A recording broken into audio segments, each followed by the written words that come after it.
So Ibrahim Traoré, the anti-imperial African president of Burkina Faso, the beloved, the most popular African president right now, or maybe even one of the most popular African presidents in history, just strikes a deal with Donald Trump, with the USA, the most imperial nation in the world, about his health data, about the health data of the people of Burkina Faso for $147 million. Guys, I'm not a fan of this, and I think it's playing with fire.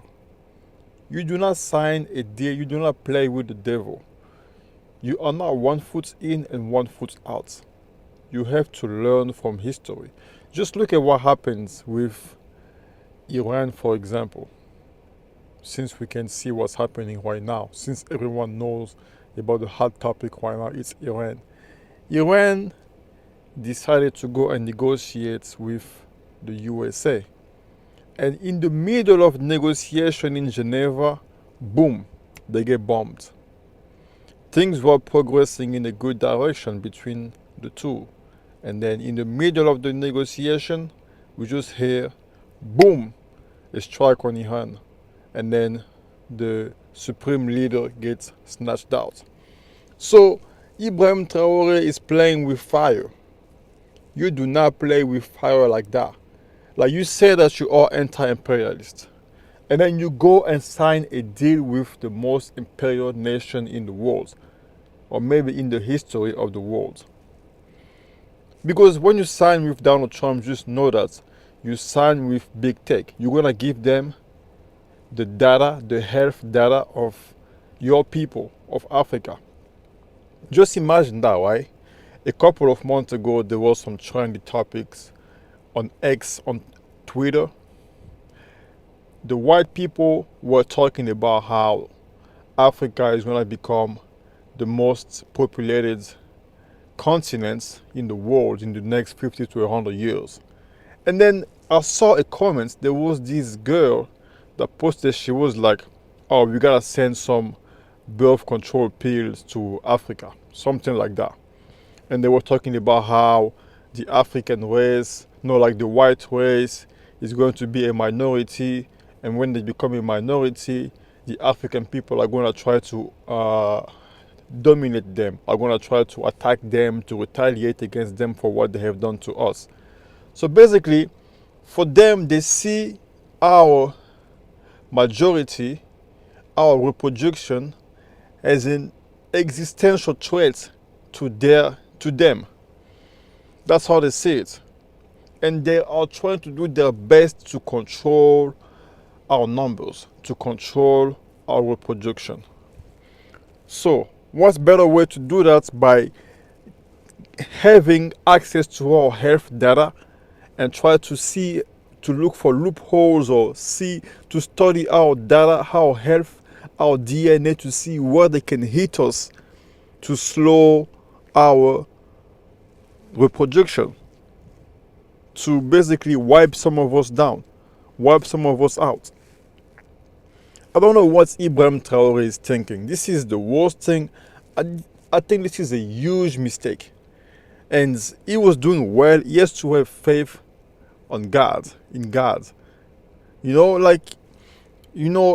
like Moses, a little mistake, and he could not have entered the promised land because he doubted God. You have to trust God. Like, in fight like this, you have the whole African population with you, or at least the majority of Africans with you, of your people with you. You have to trust God 100% and do not betray your people. Do not make mistakes like that. Do not doubt God at all. Do not play with the devil, because these people, they're trying to find a way back into the Sahel. And they're going to do whatever it takes to get back in it.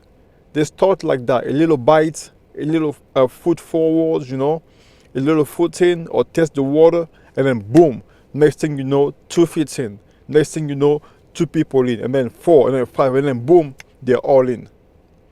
This is how they try you. I don't know what's wrong with Africans. with us African people. Like it's like we need to get validation from the West for us to see that something is working.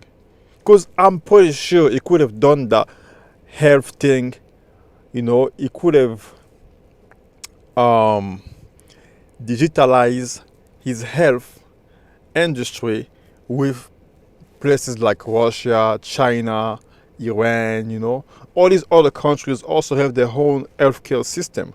So they could have helped him establish a healthcare system, and he's actually building data centers with the help of those countries in the East, like Russia and China. So they could have helped him with the digitalization of his health care. And if anything, I saw he's building a big hospital, like one of the biggest hospitals in Africa actually. He's building them with the help of China. So what he needs just ask China to help him digitalize his health industry. I don't get it. They could have helped him establish a system, like all that thing. This way he can protect his own health data. Because now when you give it to the USA, you give it to Bill Gates. You give it to Elon Musk. People that want to put some chips in our brain. So like they want to study our DNA to put chips in our brain. To stop our reproduction. People that want to give us GMOs. They want to give us synthetic foods. Come on, eBay. I'm sure that you know better than that. I have no idea what's wrong with him. Maybe he got bought. He folded. Or maybe, because like somebody was telling me, they don't just let somebody just talk like that with no repercussion. So, because like I'm starting to get some vibes. See like how Donald Trump in his first term he was playing tough and all this thing. And people really thought he was like the anti-establishment guy. Meanwhile, the whole time he was just there to pretty much give people the illusion that he was there fighting the establishment. This way people can put all of their hopes on him while he's actually doing some backdoor deals, or is doing some deals that are not acceptable, but people are so blinded and asleep by his popularity to the point where they're not even going to notice. Like he's placed there to give you guys the illusion that he's fighting for something, he's fighting for your cause. Meanwhile, he's actually not doing it. Just so you guys don't wake up and take matters in hands. I don't know. I'm just saying, I'm just like stating a hypothesis, because this is the worst decision a sovereign leader can make, because you basically ran your whole, you basically build your whole popularity on sovereignty, and then you fumble the bag.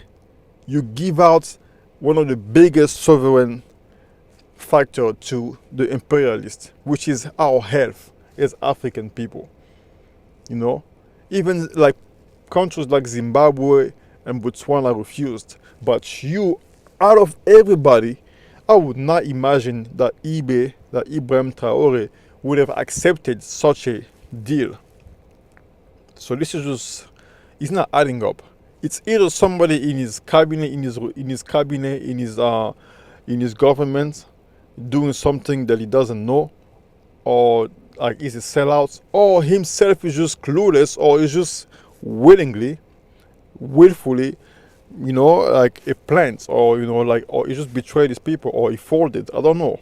Somebody explain to me in the comment section, but this doesn't make sense. Ibrahim Traoré, you are making a big mistake, because you are basically handing over health data to Bill Gates and Elon Musk and all these people, big tech companies. Because Trump 2.0 is a whole different person than Trump 1.0. Or maybe it was just the same, but it was just all a plan. Like start by being anti-establishment. But even Trump 1.0 still brought a lot of the establishments in Washington, D.C.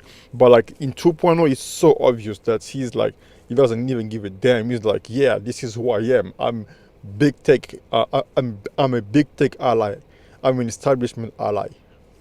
So Trump is surrounded by the big tech bros, by the big pharma, all those people, And if you give him your health data, that's going to big pharma.